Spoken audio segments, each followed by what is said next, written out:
Hello and welcome to another fascinating episode of the ADHD Goals Podcast. My guest today is Yana Kleyman, and she is a functional medicine health consultant who discovered her true calling through a personal health crisis. At 33, Yana's unexpected health challenges led her to explore alternative methodologies, unveiling the transformative power of root cause medicine.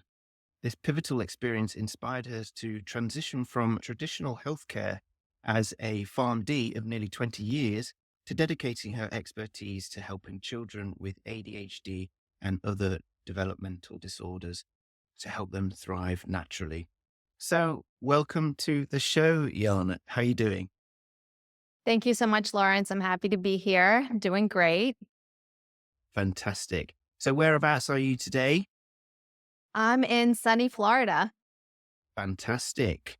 I'm jealous of the sunny side of things. We're still in spring. Well, we're a bit off spring yet, but the nights are getting lighter at the moment. So my afternoon dog walks are quite nice now. Nice. Well, this is a great place to have a holiday, palm trees and sunshine. So if you want to get away from the winter weather.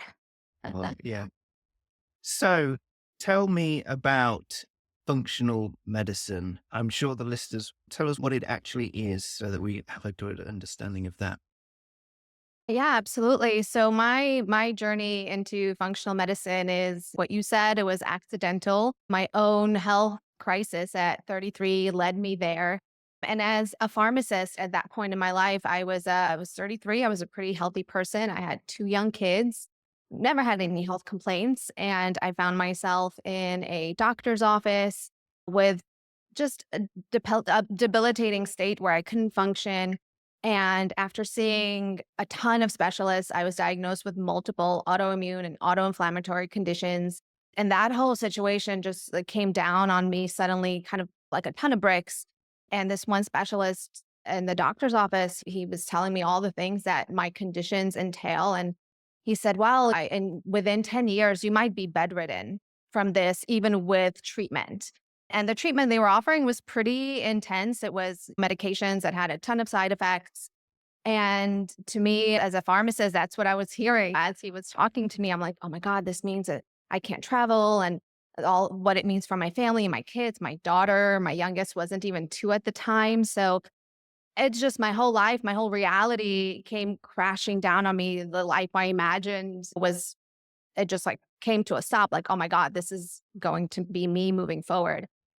And so I have to say, I mean, I'm a very logical person. I'm very data driven. I'm a pharmacist. I'm always into research and the science. And so I don't know what was it about that day, but I didn't know what else was out there. I didn't know anything about functional medicine, but I just felt like there had to be something else out there. I couldn't come to terms with this being my new reality. I couldn't come to terms with the medication that I was offered, and it was several, and all the side effects that came with it. And I walked out of that office and I found functional medicine. And I was really lucky to find a practitioner, and I dove into the work. And I have to say, Laurence, that I had everything to lose at that time in my life, everything to lose. So I dove into it full force. I took the supplements, I did the diet changes, I did everything that I was told to do. And within months, I was better. I thought it may take years. The things that I was told from the professionals of not being able to walk, and I felt better within months. And so I just couldn't go back to dispensing pills and calling that health. Yeah. And that's when I went to learn and back to school. I got certified. I have multiple certifications, including pediatrics, because that is that's where my heart is. If we can impact somebody from a young age, if we can help our kids thrive, and especially our neurodiverse kids, right? Because things don't look so good for them in our education system, socially, just everything, the way society is designed is not in the favor of our neurodiverse kiddos. So helping them thrive at this early age, as their brains are developing, as their lives are developing, and to really set them up for success in the future. So Mhm. that's really kind of how I came to do what I do and why I love working with kids so much. And And I that can was, I can yeah, understand that prioritizing that because obviously focusing on children, it's like prevention is better than cure. If you can, I mean, particularly if you're going to put children on medication, then you, whilst their brains are developing, you're changing the rest of their lives. But yeah, so I can see why it's so important to focus on children. absolutely. And medicating from an early age. And just to be clear, I'm not against medication. There are instances where it is very important, and I'm all for kids and adults, anyone with ADHD or other neurodiverse conditions getting help whichever way is going to work for them. So, in the instances where we need medications, sure, but just not in the way that they're used, like as a blanket treatment for anyone, a 6 year old just getting diagnosed. The first thing the parents are offered is stimulants. And that's just not setting them up for success. And as they grow, you're going to need to increase doses. You're going to need to add other things because it's going to stop working at some point or not be as effective.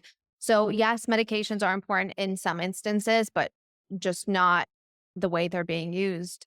Yeah. And functional medicine is such a stark contrast to the way we approach ADHD and really other disease states, in that we're not aiming to manage the symptoms.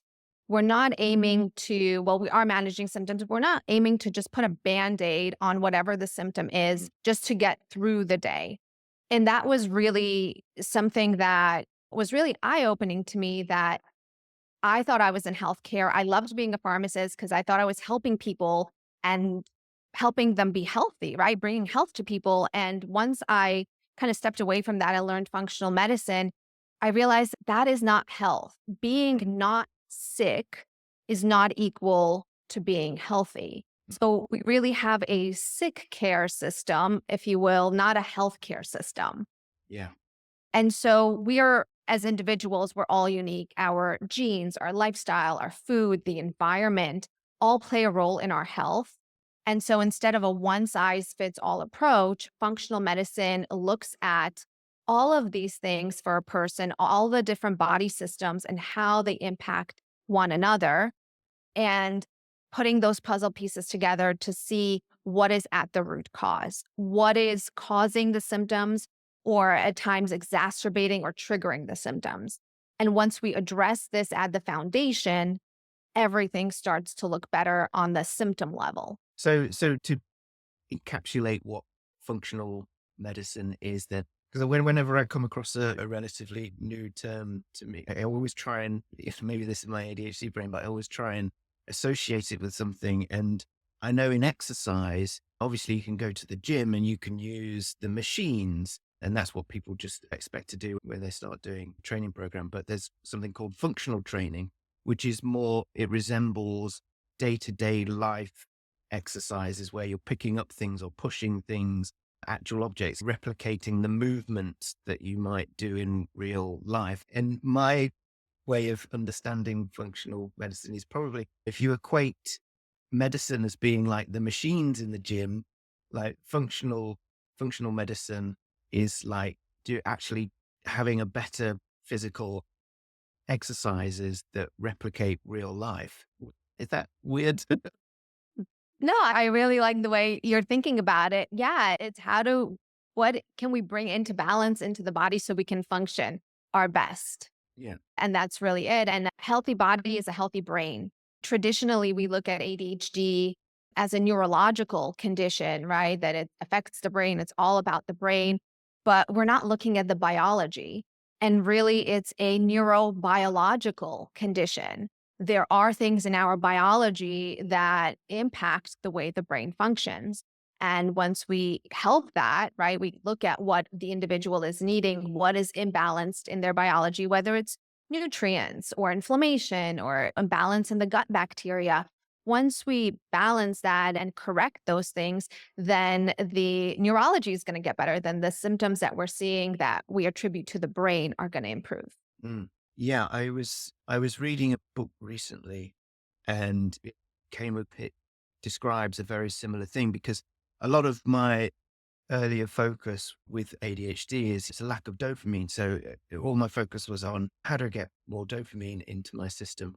But what this book was suggesting is it's called the dose effect. So dose equals dopamine, oxytocin, serotonin, and endorphins, because those are all the brain chemicals that the brain requires to function at its best. But in order to get those chemicals, it's about connection with people, connection with nature, or the foods that we can eat for the gut as well. So yeah, it's more like a more of a holistic approach to brain health, as it were. Yeah, absolutely. I love that. That sounds like an interesting book. Yeah, I mean, 95% of our serotonin is made in the gut. 50% of our dopamine is made in the gut. So these are neurotransmitters that affect our mood, affect our focus, attention, right? Impulsivity, the things that we see in ADHD, as well as anxiety and depression. So if all of that is coming from the gut, then how important is our gut health? And that is absolutely something that isn't looked at in traditional medicine, right? You don't go to a doctor for your mental health and they don't ask you, so how's your gut? What are you eating? What's your diet like? Yeah. Right? Those aren't the questions. We have a symptom checklist, really. Yeah. And also, yeah, if the focus becomes immediately, okay, let's just focus on dopamine. But is it correct that serotonin can also help production of dopamine as well? So maybe taking that more holistic step back and looking at the things that you can do to improve your serotonin is going to, by default, improve dopamine production too. So what happens is our neurotransmitters affect so many parts of our brain and other functions in the body, and the symptoms that we see when there is an imbalance in those neurotransmitters kind of overlap with the conditions that we see. And often people say, oh, ADHD and anxiety go hand in hand, or depression.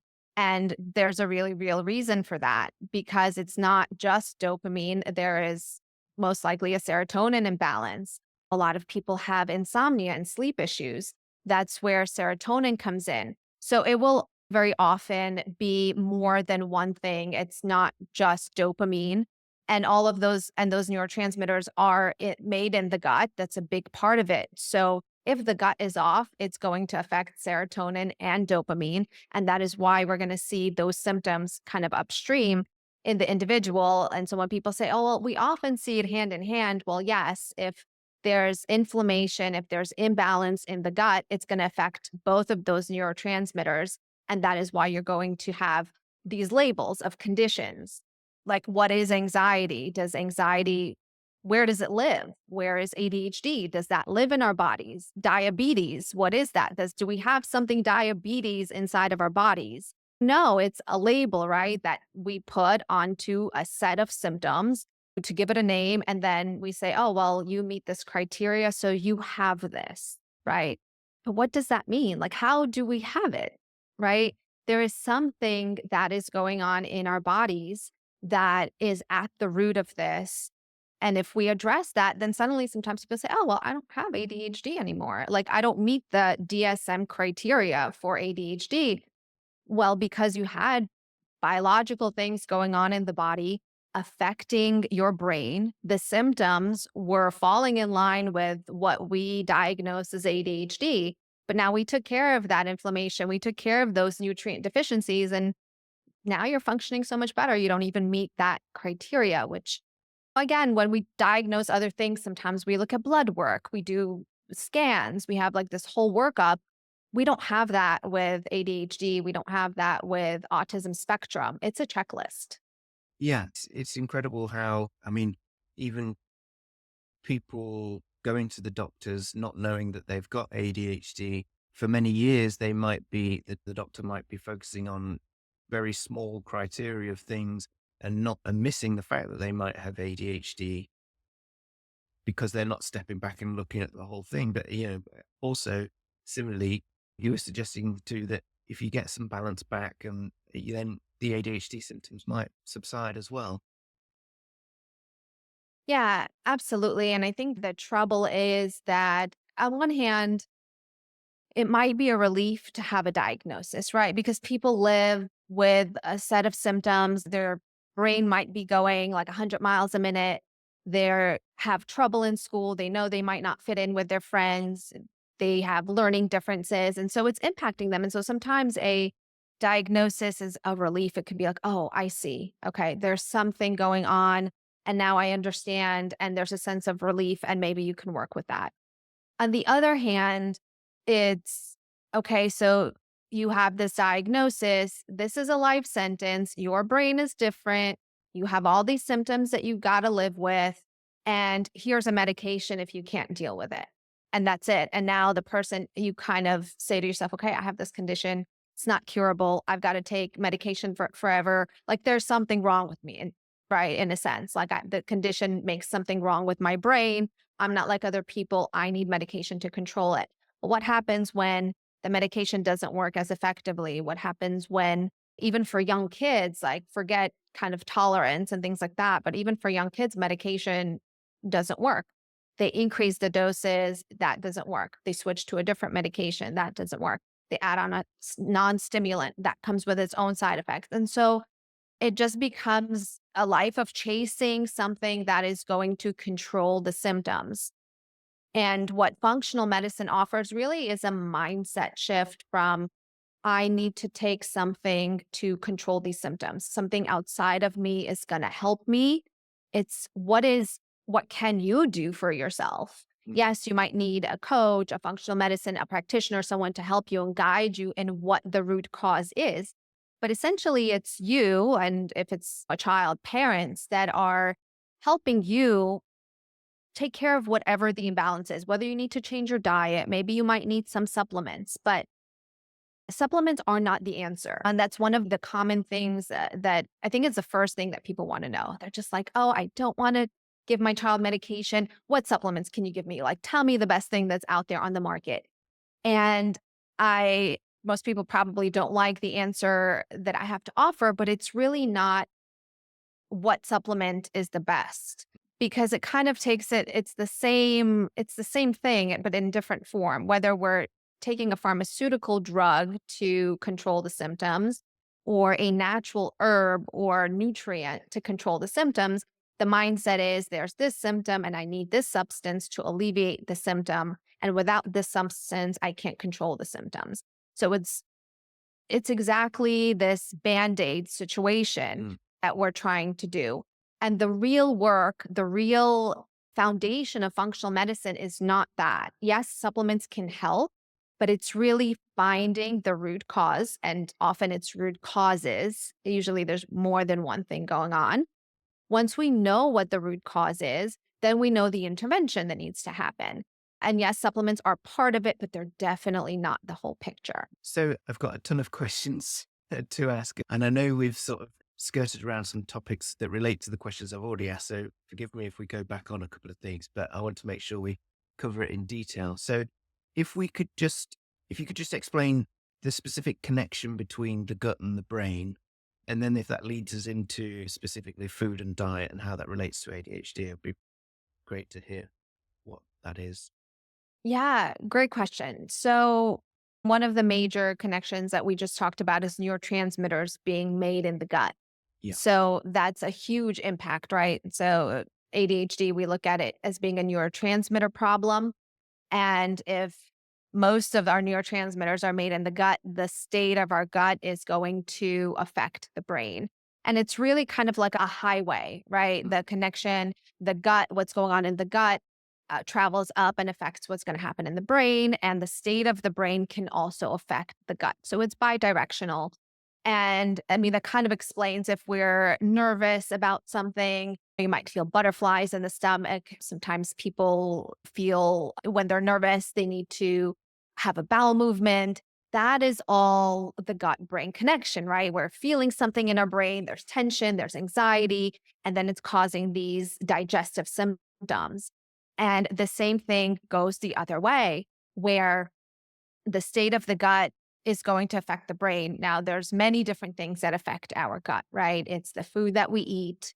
It could be the bacteria, right? So the microbiome or the bacteria, fungi, yeast that are living in our digestive tract that could be living there happily, right? They're good for us. They digest our food. They help neurotransmitter production. Some of them help hormone production.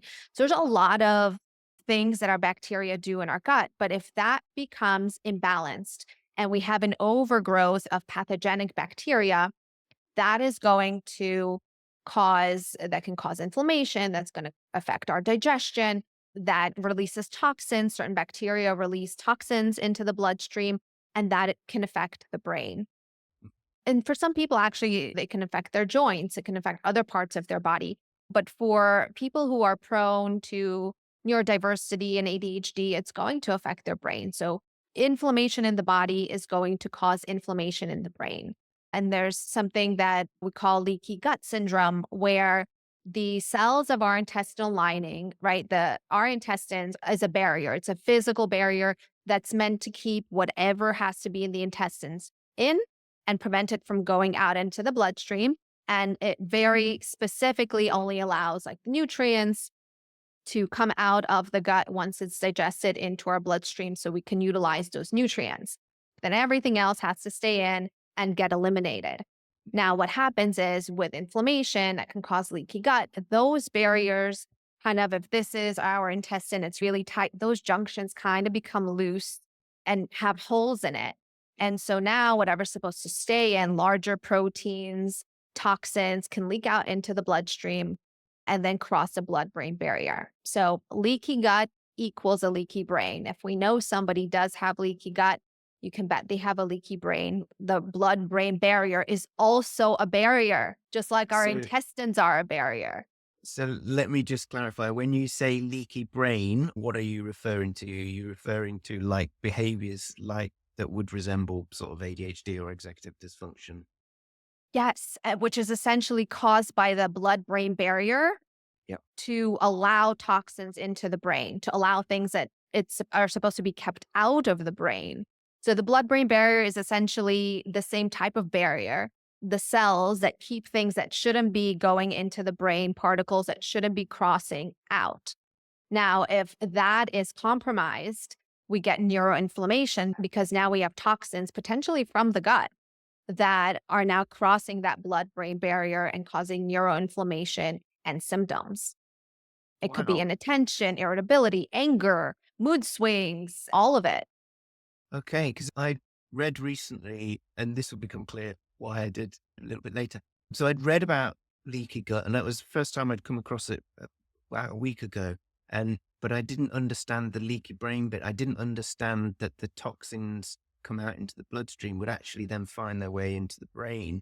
So that's a surprise to me. And what's the long term? Is there a long term danger of having those toxins arrive at the brain?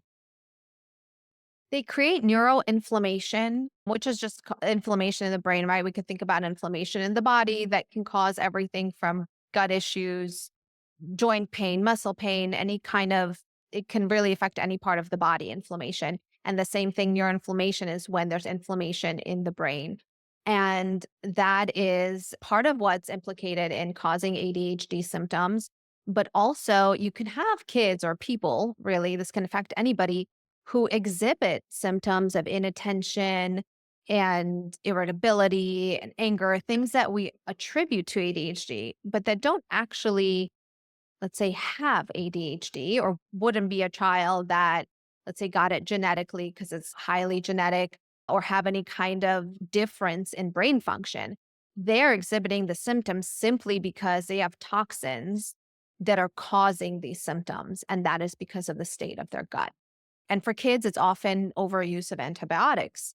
So if they've got ear infections, respiratory infections, strep, things as kids that they've taken antibiotics over and over again, they have wiped their gut microbiome from an early age. And now that creates an environment where pathogenic bacteria can overgrow.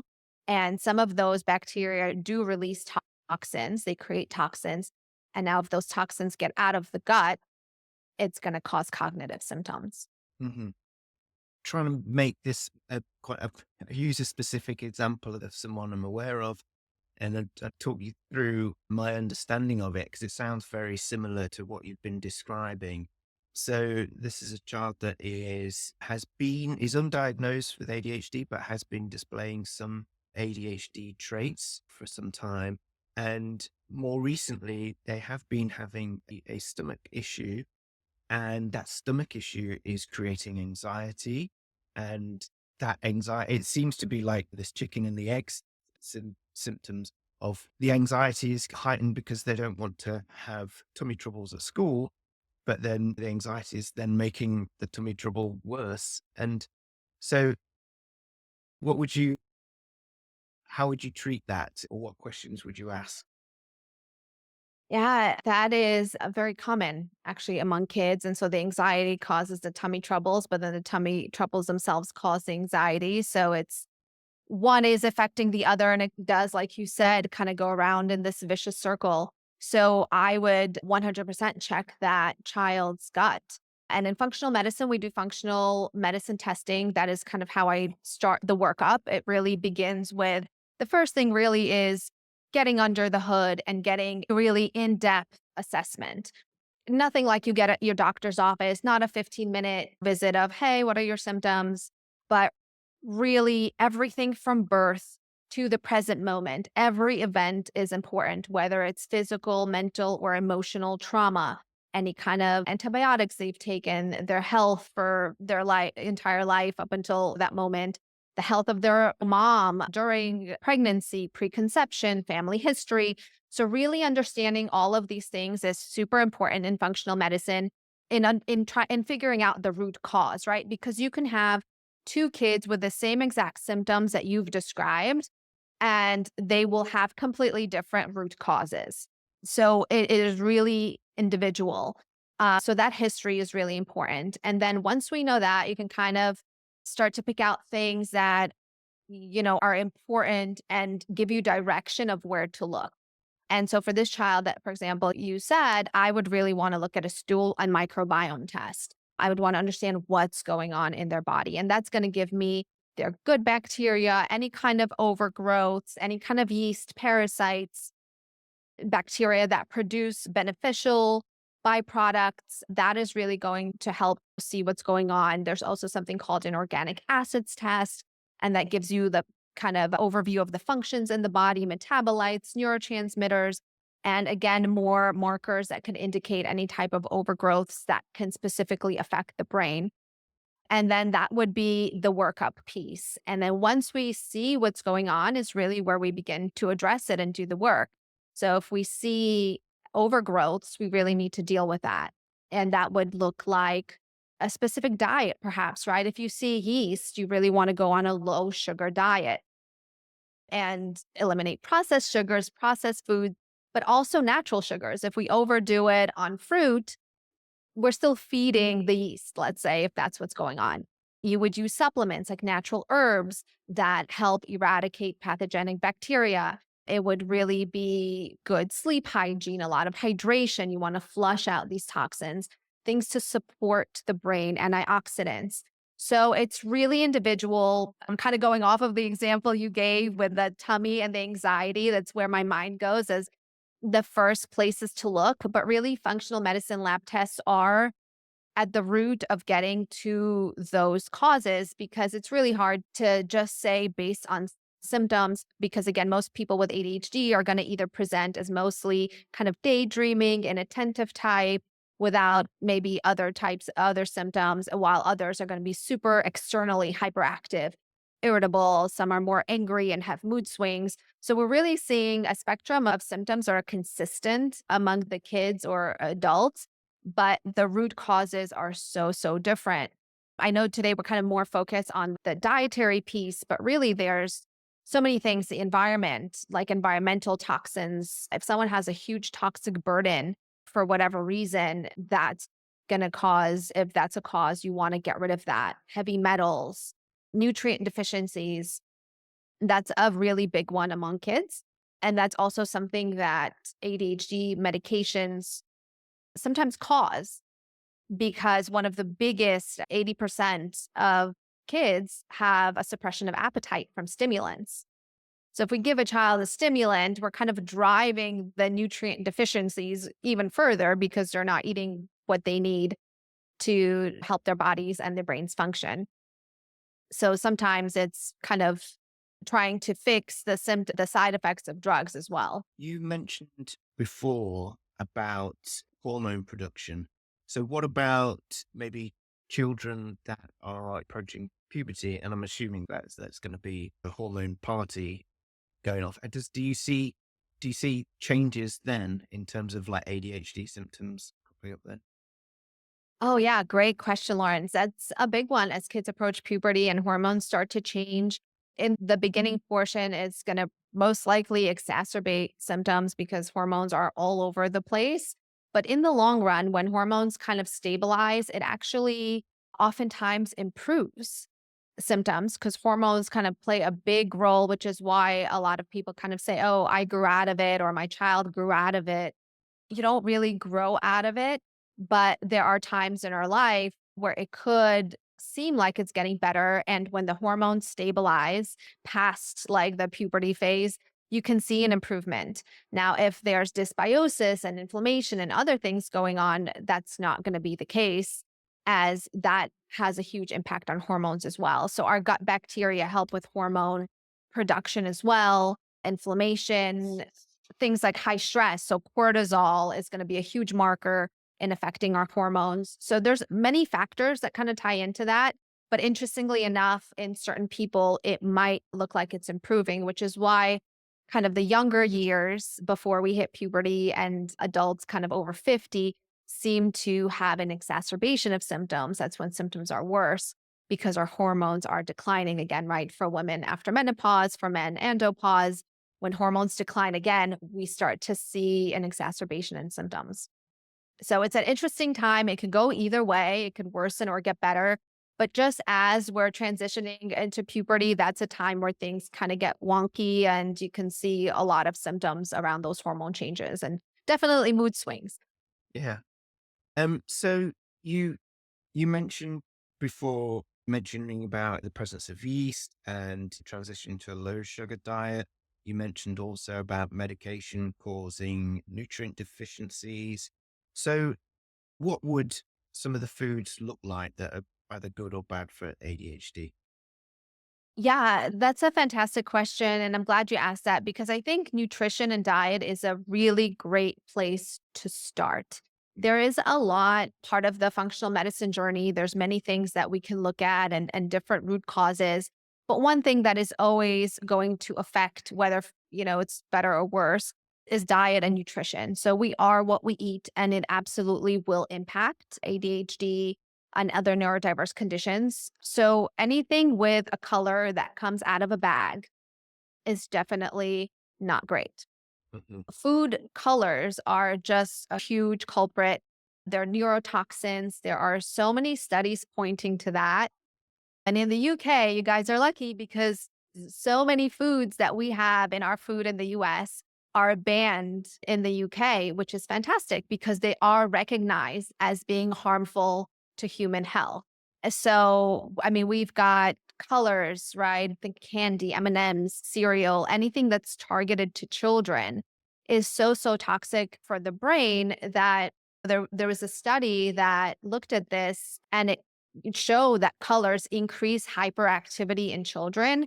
But what was so interesting was that even children without ADHD had an increase in hyperactivity from food colors. So they're going to cause it in everyone. And of course, people with ADHD are going to be even more affected by it. So definitely eliminating colors. Unfortunately, things that we consider healthy, granola bars, might also be off the table. You really need to be looking at the labels. Like, never look at the front of the package. That's marketing. And it could say natural, it could say organic, it could say, I don't know, anything, these words that make it clean and sound like it's so good for us. But you got to look at the back. So if it's got like 50 ingredients in there, I wouldn't even read them. I would just put it back because no food should contain that many ingredients. You can't have that many foods in there. They're all chemicals. Yeah. But if it has maybe up to 10 ingredients, you want to look for the colors. You want to look for sodium benzoate or any other types of preservative. Sodium benzoate has been studied more. It is a preservative and it has definitely been linked to ADHD and causing those types of symptoms. Also, synthetic additives like BHT have been implicated. Monosodium glutamate, that's what more people know about, MSG. Avoid anything with that. High fructose corn syrup and artificial sweeteners. They not only are they bad for our brain, but they are so bad for our bodies in general. A lot of them are carcinogenic, so cancer causing. So those are the foods to stay away from. And a big one is, I don't think I mentioned, hydrogenated oils. Uh-huh. So canola Desperately trying, oil. desperately trying to write these down. Let's see this go. Yeah, I mean, the hydrogenated oils are in everything. There are so few processed foods or packaged foods that will contain something like avocado oil or coconut oil. A little bit more. So we live at a great time where I think more people are health conscious and consumers are demanding better products.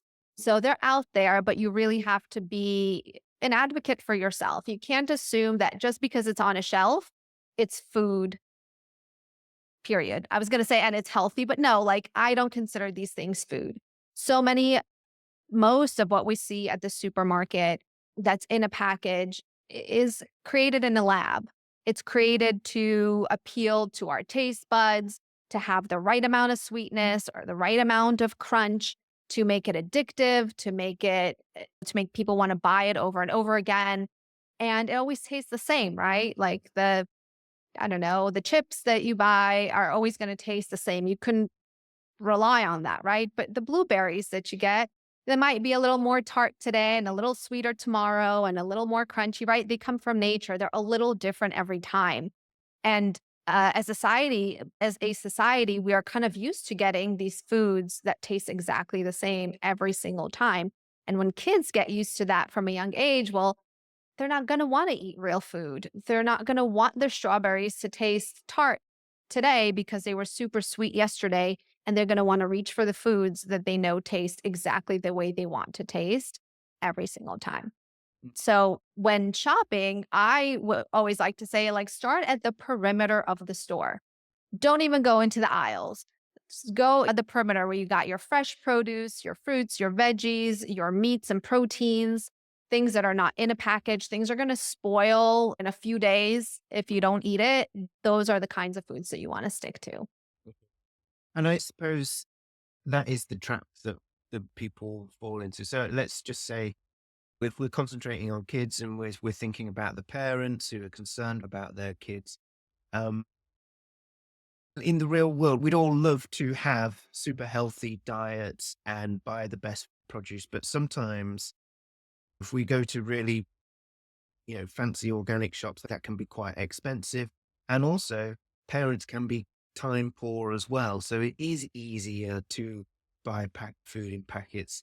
Or I suppose really what I'm trying to get at is the thought of transitioning to all the healthy produce that is going to go off in a few days.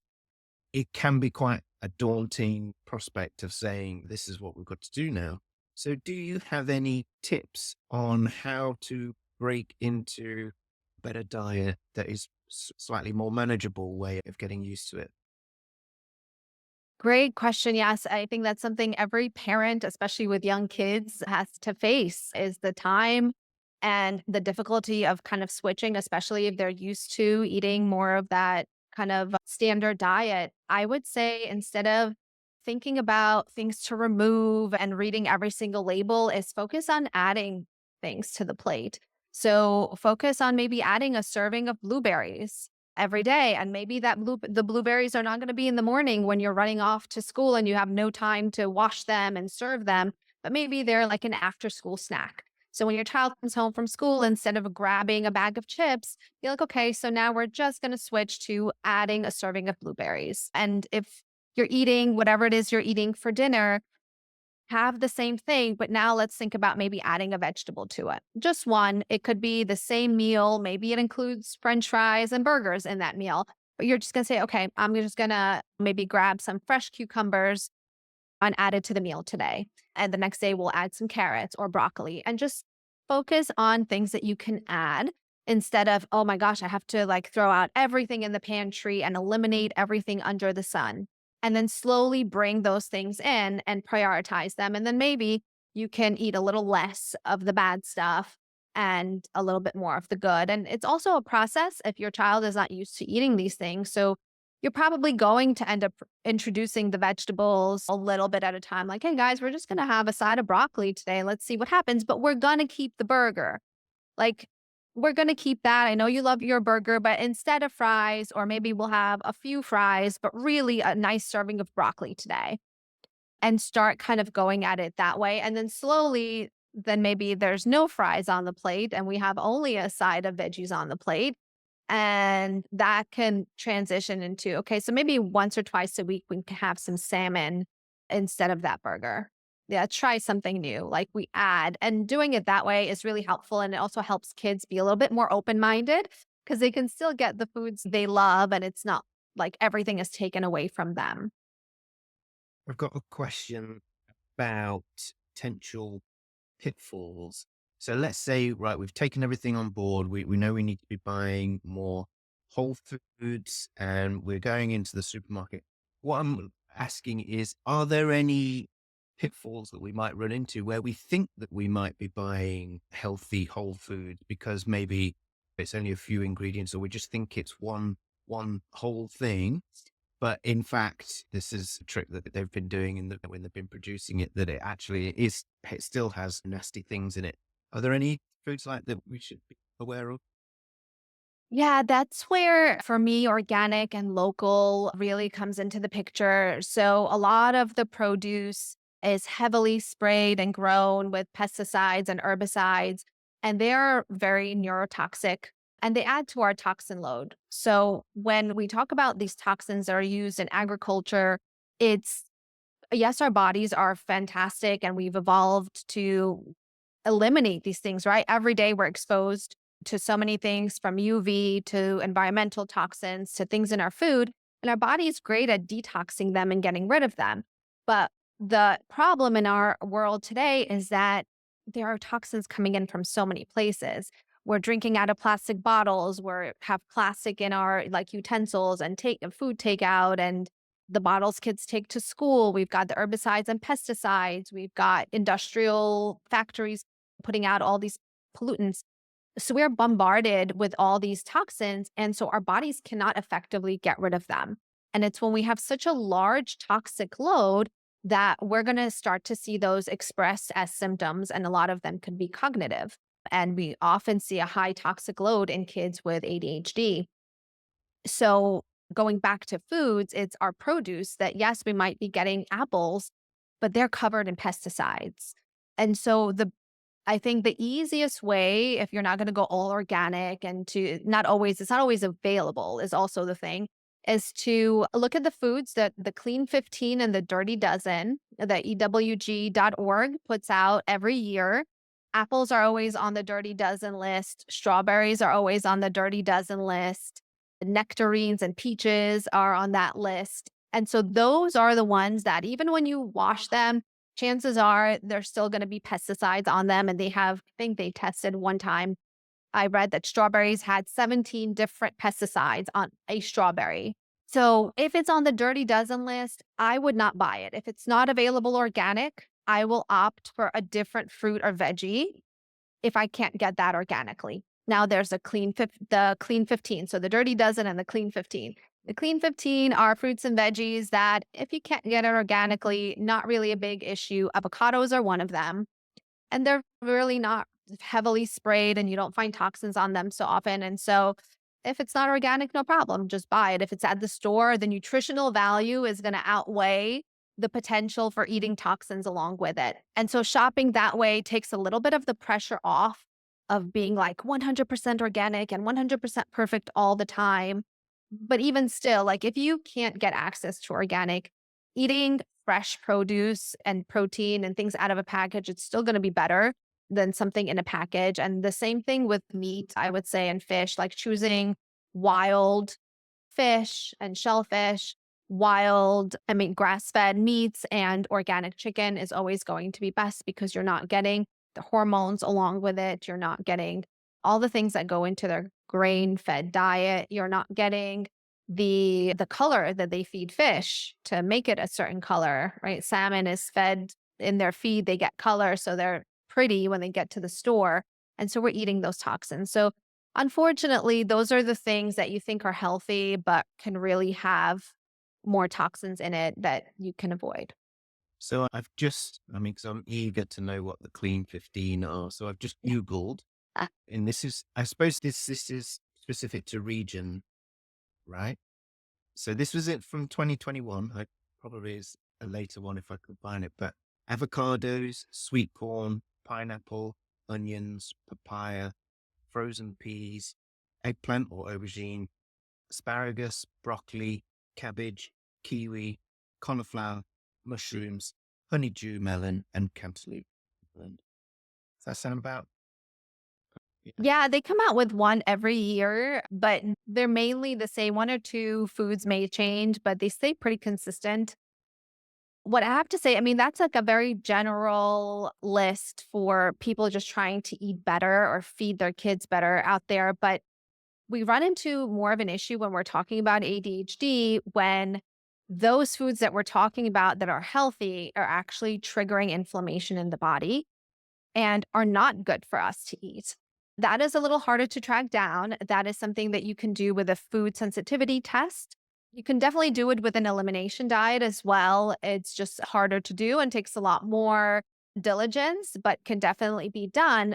But it's essentially certain foods we know are inflammatory. So, dairy and gluten are two food groups that are very inflammatory to the body. Gluten causes leaky gut syndrome. And for people with ADHD, they're almost always going to be a problem.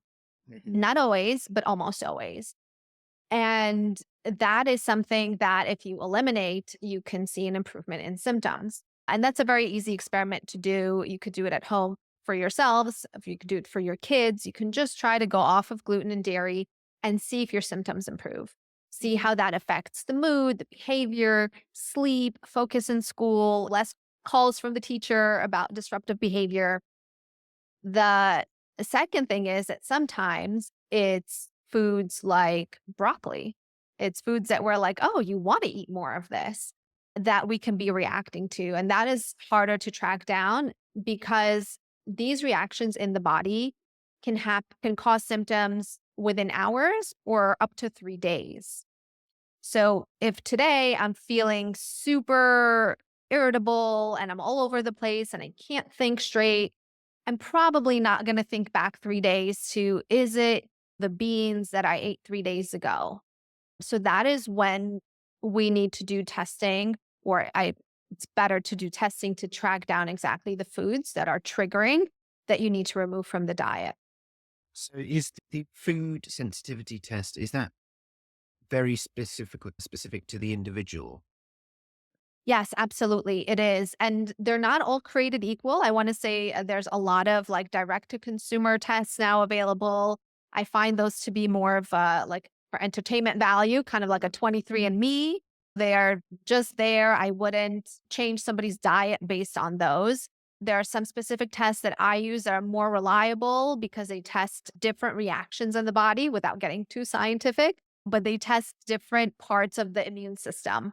And so when we see our bodies reacting to those foods, we know that they're causing immune stimulation, which in turn causes inflammation. And that's not something that we should be getting in response to a food we're eating, right? So if foods come up on that test, I would recommend the highly reactive foods to be removed at least 4 to 6 weeks. We remove them. We see how the symptoms are doing. We see how the person is doing. And we try to add those back in and then track symptoms. So, are the symptoms coming back? Like, have we kind of alleviated a lot of the symptoms by removing them? And now that we're feeling better, what happens if I add that food back in? Am I feeling any difference in my body, in my brain, in my attention, in my mood, in my sleep when I eat that food? And if that's the case, you take it back out. So I'm just aware of the time that we've got left, but I'm probably going to ask the most important question now. And when I say important question, it's because I'm sure my kids would want to know the answer to this. So every Saturday when the kids with me, we make a homemade pizza. So we make it from scratch. So it's not a shop bought pizza, it's a homemade pizza. Now, what would you, if I was trying to be more conscious of all the things that we've talked about, is that still a possibility? Would you be able to guide me on elements of that pizza that I need to be swapping things in or out? That is such a great question. I love the idea of homemade pizza. Yeah, absolutely. You can have a pizza without gluten. I would eliminate the gluten first. So you would Uh-uh. swap the regular flour for a gluten-free flour. Yeah. And then you would use an organic tomato sauce. You want to look at the label of the tomato sauce to make sure it doesn't have any sugar or added sugar in it. Tomatoes have some sugar.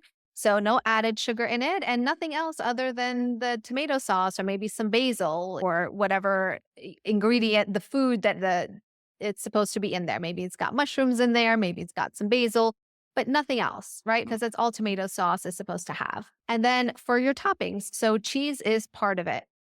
Now, you can start by just swapping out the flour and keep your cheese. If you can get raw cheese rather than pasteurized cheese, that'd be great. If you can grate your own cheese instead of buying the pre-grated cheeses, that would be great as well.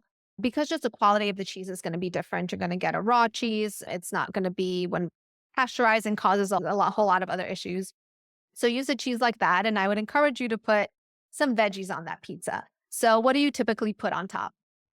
Well, on my toppings aren't quite good actually. I put mushrooms and peppers on there, but my kids tend to just stick to the tomato passata. And one will grate a cheddar on, and the other one will use the shop bought grated mozzarella. So that's the challenge, I suppose, with the mozzarella. It's so easy to buy the grated stuff, but that's significantly different when you look at it compared to the mozzarella that you tear off. Absolutely. Okay. So they can stick to a cheese pizza. You might challenge them and say, hey, guys, you want to try just some mushrooms on there and see how it is? And they might say, no, I just want a cheese pizza. You're like, okay, but how about you have a few bites of mine? You could still have your just cheese, but just try what mine's like. Just let me know what you think. And really listen to their feedback because they might just say, oh, I don't like mushrooms or I don't like peppers. And get really curious about what don't you like about it? Is it the texture? Are they Yeah. mushy? Is it the taste? Because oftentimes our kids will tell us, "Hey, I don't like this." And we're like, "Okay, well, I'm never giving you mushrooms again, or I'm never giving you broccoli again because you don't like it." But if we get curious about why they don't like it, you can always prepare it differently. If Mhm. it's too mushy and they don't like the mushy texture, well, you can give them peppers that are crunchy or broccoli that's crunchy. And you play with the food that way to make it more appealing to them and teach them to be more open minded. But as far as your pizza goes, because I know that's a whole different topping, you can keep the pizza that way. Yeah. Now, if you want to take it a step further, you then might want to eliminate the dairy portion of it, which is a lot harder to do because non-dairy cheese does not taste like regular Mm. cheese. It's they're going to taste the difference, and it's really a conversation of this isn't actually cheese. This is a cheese substitute. It is not going to taste the same. We can try it and let me know what you think. We have Kind of thing. we have experimented with that What did they think? before. We went back to cheese. Yeah. What about meat? There's one of them that really loves borderline addiction to pepperoni on the pizza. Now, when I'm thinking about whole foods, we look at pepperoni, you can see that it's been processed to a degree, but are there sneaky things going in there that are bad news, or is that not a bad thing? So cold cuts, like pepperoni, have Yeah. nitrates in them. And so the nitrates are pretty detrimental to our health. So all cold cuts fall into that category, even turkey, right? So turkey is like a lean meat and people put it on a deli sandwich as a healthier alternative. So it's actually still like really bad for us because of those nitrates. Now you can buy nitrate-free pepperoni, you can buy nitrate-free turkey. It's out there, you just got to look for it. So, So it's yeah, excuse my ignorance. Are the nitrates being added as a preservative? exactly. Yeah. Okay. Yes, it's in the curing process. they add the nitrates. So there is, I don't know if there's an organic version of pepperoni. I don't think I've ever seen that, but there is a nitrate-free version. There are definitely organic and nitrate-free like hot dogs and turkey slices. If you want to substitute deli meat for that, you definitely can do that in a much healthier way. And then you just want to look at, because some brands will still add other ingredients to it. So you just really want to look for the meat that's supposed to be in there, maybe some spices like salt, pepper, onion powder, something that makes it taste good. And that's it. And that's really the go-to for any kind of foods that you buy is that you just want to look for the food that's supposed to be in there. If there are things in there you can't pronounce, it's better not to have it. Yeah. Well, this has been a fascinating chat, and I could literally carry on going through my cupboards and asking you what can stay and what has to go. So tell me, where can the listeners go to find out more information on yourself, but also the information that you've been providing with us with today? Yeah, thank you. I have a lot on my website, atypicallyawesome.com. I have information in my blog. I also periodically offer masterclasses and webinars for parents. They are free. They are really to educate parents on what it is that they can do for their kiddos at home as an alternative to medication, but also in addition, because it's often not either or. So I have those listed up there as well. And for your audience, I'm offering a free consultation, which is really a strategy call. It's not just a discovery call, but we can dive a little deeper and see what it is that your kids need specifically, the right next steps for them, and where to explore the things that you can do. And you can just go to my website, the contact me page. And in the notes, they can just put ADHD goals, and I'll know that they are your listeners and they can get that promotion. And I am having a masterclass in March where I'll be diving deeper into things that you can do at home for your kiddos for free. And you can register for that as well. That's atypicallyawesome.com. And I love to share like little tidbits, not such a long conversation on my Instagram page. So you Yeah. can find me there too. It's at atypically.awesome. Fantastic. I will put links to all of those in the show notes. And yeah, thank you so much for that consultation. That would be fantastic. I will be directing personally Amazing. people there to Okay, Thank you. fantastic. Well, thank you so much for spending the time chatting with us. It's been a fascinating conversation. I'm certainly going to be adopting some of those strategies myself. But thank you so much, Yana. Thank you so much for having me on. I know there's a lot to say on this topic, and I hope that you got some tips that you can just use and implement right away. And I'd love to hear how it goes for you, Lauren. Yeah, I've written twice as many notes as I usually do, so I think that's quite a good sign. Amazing. All right. Thank you so much. Thank you so much. Take care. Well, there we have it. Thank you so much for listening this far. If you want to hear more episodes, then please subscribe on YouTube or whatever podcast platform you use. It really helps to spread the word. So if you know anyone this episode could help, then please share it with your friends. If you want to follow me on social media, I am on Instagram at ADHD_goals, and you can find me on Facebook too. If you want to get in touch with the show, then you can email me at hello@adhdgoals.co. And finally, if you're struggling to manage your ADHD and you would like me to be your coach, then please head over to my website and get in touch. Until next time, bye for now.